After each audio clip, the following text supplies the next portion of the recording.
Hello there, it's me, Egil Thorsson. I'm a warrior, runecaster, storyteller and an all-round businessman.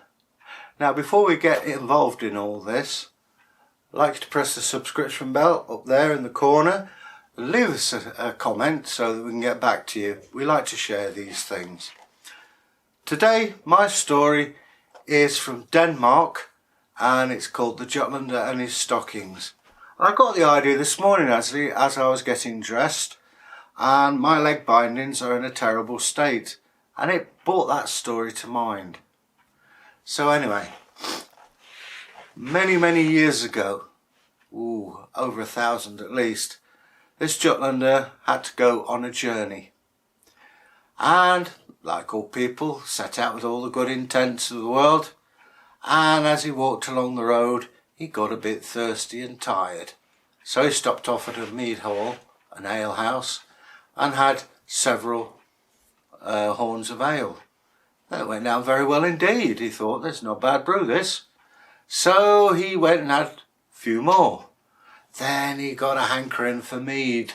Now, you don't mix drinks, for those of you who don't drink, and those of you who do drink know it. But he had horn after horn of mead. The landlord nudged him and said, "Hey mate, what's up? I have just got in a barrel of the finest red wine from Mecklenburg." "Ooh," he says, "that sounds all right." "It is indeed. Do you fancy some?" "Well, yeah, all right, I'll give that a go." And sure enough, several horns of wine later, he was even worse state. The landlord looked at him and said, "You know what, mate, I think you'd better leave before you fall out." "There's a babble-labba-dibba," said the Jutlander, and he put his horn down and staggered out the hall into the moonlight. Now, it's not safe in those days to go out. I mean, today it's not wise to go around drunk. You got all kinds of hazards like traffic and things like that. In this time you had to put up with wolves, bears, wild boar and even pussycats. We're not talking nice little tabby cats, we're talking big, fierce, rip your throat out types. Anyway, along the road he went. The moon shone down on the glistening path and he fell over and fell asleep with his legs stuck out in the middle of the road and started to sleep. He was dead to the world. Just before dawn, along came an old tramp walking along and saw these fine legs sticking out. "Hello," he thought, "they look all right. My tights and stockings are all holes and horrible and smelly. He's got nice ties. He won't miss them." So it is, he stripped off the Jutlander's stockings and stripped off his own, and they swapped over. He never knew what was happening. He was fast asleep. So it was. He walked off, never to be seen again. The Jutlander still spark out. Next day, it was dawn had come up and the sun started to shine. And he was feeling a bit hungover. And he heard clip, clop, clip, clop, clip, clop. "Whoa! Hey, get out of the road!" "What?" "I said, get out the road. Your legs are in the way." "Well, let's have a look." And he looked down and he saw those tattered old stockings. And he said, "My stockings are fine and wonderful. These are tatty and rotten. Drive on, it's not mine." But the carter had more sense and drove around him. But that's the tale of the Jutlander and his stockings.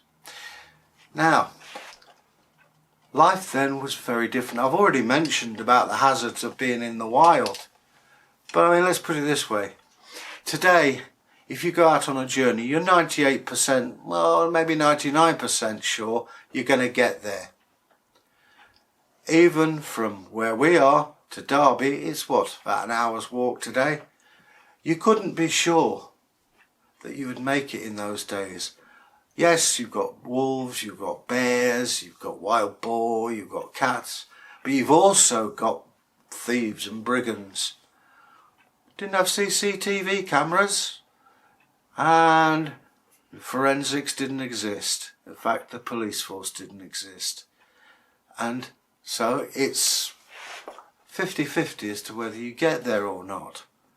So it was a bit of a bold thing to go wandering around, especially at night time, and you could see why people carried weapons. So there's that. Now stockings.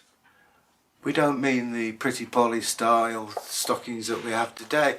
These were hose, would probably be a better word, and they would keep your legs warm. That's basically it. Keep your legs warm. You don't probably have trousers, may well have trousers. Some people had socks like me, and leg bindings to keep the mud off your trousers. If you get your trousers muddy, the mud rots the fabric and you get lots of little holes. These holes join together, and before you know it, you've ruined 6 months of work on the trousers. And trousers were a statement. It showed you were wealthy, because not everybody could afford trousers. They would have their skirta, or tunic as some people call it, down to your knees. And in this kind of weather you'd feel the cold. So anyway, basically that's one or two little tips we've come out with. And oh yes, about the ale. They would drink about a gallon of this stuff a day, but it's about 2%. And that's because the water, you took a chance. You'd have parasites in there. There would be obviously tapeworms in your meat, but you'd also get an egg called a curus that was in food and in water, came from sheep's urine, and that would burrow through your organs, coming out your nose, your eyes, your ears and the corner of your mouth. So you did that. You could also get things like typhoid, a thing to be avoided obviously, and the same with milk. So you made your milk into cheese, and the cheese would then be safe to eat. You make your water into alcohol. Obviously if you they did do strong ale, but if you start doing ale at 10%, you're drinking a gallon a day and your children are, nothing's going to get done, is it? You're going to end up like the Jutlander. The other drinks they'd have would be cider, which is the most common.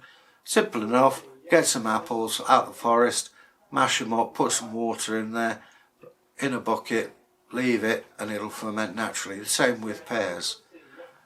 Cider apparently, correct me if I'm wrong, but cider is apparently the oldest recorded alcoholic drink. It seems that way to me, and I heard it, but if you know better, kindly let us know. So anyway, that's ale. And I'd like to say it's been a pleasure doing this story, and I hope we can do a lot more. Well, we will, of course we will. And a lot more historical subjects. As I said earlier, if you like to leave us a comment in the comment bell up there, and we'll be very pleased to hear from you. You know, we try very often to get back to you. We will get back to you, but I have to be honest, there are so many, and we're trying to maintain content.